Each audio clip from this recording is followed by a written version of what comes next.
Hey guys, ako pala si Lito. Kung tawagin nila gwapo. Ito pala yung trabaho ko, car wash.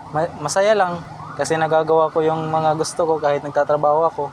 Yun, basta gwapo pa rin ako. Guys, panoorin nyo ha hanggang matapos. Hey guys, All the best, gwapo pa rin. Basta team positive. God bless all the best.